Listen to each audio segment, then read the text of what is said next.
السلام عليكم، ازيكم عاملين ايه؟ رجعنا مع بعض النهارده بفيديو جديد، وبرده النهارده معانا اكلتين بقى للغدا في الدايت. الناس اللي مخففه في اكلها والناس اللي بتاكل اكل صحي، دول اكلتين صحيين معانا. النهارده ان شاء الله هنعمل مع بعض الكوسه باللحمه المفرومه. هنعملها بطريقه حلوه جدا للناس اللي ما بتحبش الكوسه.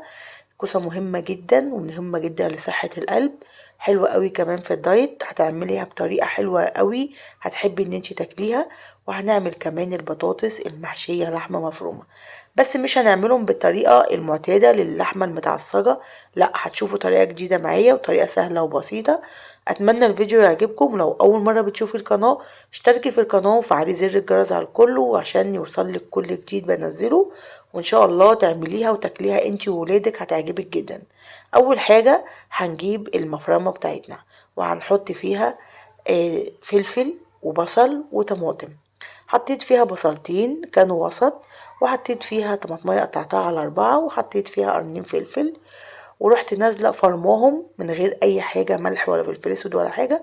ورحت نازلة بيهم على اللحمة بتاعتي، ده نص كيلو لحمة. ورحت حاطة مرقة دجاج فورية، وحطيت ملح وفلفل أسود، وحطيت كزبرة جافة. يبقى البهارات بتاعتنا ملح فلفل اسود مرقة فورية وبهارات وكزبرة جافة. وقلبت كل دول مع بعض كويس قوي في اللحمة وركنتهم على جنب. جبت بقى بصلاية كبيرة قطعتها حلقات، ورحت جايبة طماطماية وقرن فلفل ومعلقة توم، وحطيت برضو ملح وكزبرة وفلفل اسود. ورحت مقلبة كل دول كده مع بعض عشان هعملهم فرشة في الصينية. توم، كزبرة جافة، ملح، فلفل اسود، وبصل وطماطم وفلفل اخضر. حابه تحطي بقى اكتر ماشي، بس هو كفايه ان انت تحطي يعني حاجه بسيطه كده في الفرشه، لان في ناس ما بتحبش ان هي تاكلها، بس انا هعملها فرشه للصينيه. كنت تبلت بقى اللحمه بتاعتي كده وعدى ساعه عقبال ما قورت الكوسه وشرشرتها كده من بره، حكتها. وهحشي بقى الكوسة باللحمة المفرومة كده من غير تعصيج. حلوة جدا، جربوها بالطريقة دي وصحية قوي. هحشي بقى الكوسة بتاعتي كلها. تمام. اتأكدي ان الكوسة بتاعتك اتحشت بانك تضربيها كده على حاجة عشان اللحمة المفرومة تنزل فيها، لان اللحمة المفرومة بتبقى ناعمة قوي وهي مش متعصجة.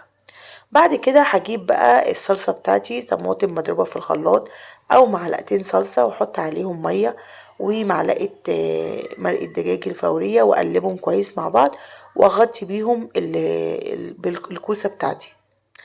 احط بقى كده ايه واغطيها بيها، اخلي النار عالية، قطعت من فوق فلفل وطماطم، احطها على نار عالية لان انا حاطة الصلصة بتاعتي كتير، فمش مشكلة خالص.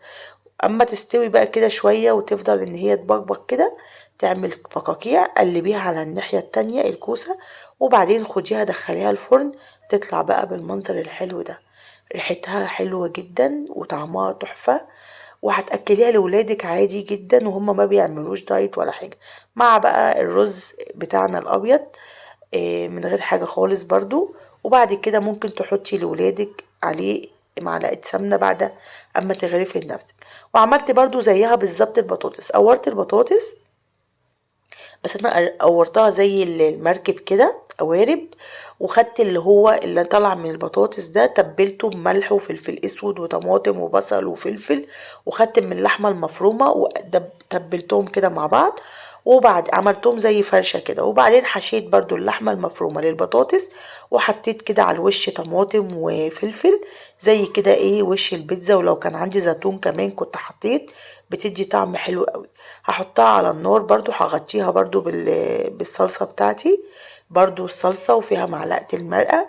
وهغطيها بيها واسيبها على النار اول ما تغلي كده. ههدي النار بقى واغطيها عشان البطاطس تستوى. وقبل ما ادخلها الفرن هحط على الوش جبنه موتزاريلا لو انت حابه. مش حابه دخليها الفرن كده، بس الجبنه الموتزاريلا بتديها طعم حلو قوي. وكمان هنحط ايه حاجه بسيطه كده. طلعت بقى كده بالمنظر ده كده من بعد ما دخلتها الفرن تحت الشوايه. طلع بالمنظر الحلو ده، وريحتها بقى وطعمها تحفه. برضو البطاطس حطيت فيها في التتبيله اللي في الفرشه معلقه التوم، لازم معلقه التوم هنا ومعلقه التوم هنا. دي كانت برضو الأكلة التانية بتاعتنا، سهلة وبسيطة وحلوة جدا. تقدري ان انت تعملي الاكلتين دول من نص كيلو لحمة. لو انت مش هتعمليهم ورا بعض تقدري ان انت تشيلي اللحمة وتطلعيها وهي متبلة كده تعملي بيها الاكلة التانية. لو هتعملي على قدك فالنص كيلو لحمة هيكفيكي كذا مرة، بس انا بعملها انا وولادي بياكلوا اكل صحي معايا عادي. اتمنى الفيديو يكون عجبكم واشوفكم بقى ان شاء الله في فيديو جديد. سلام عليكم.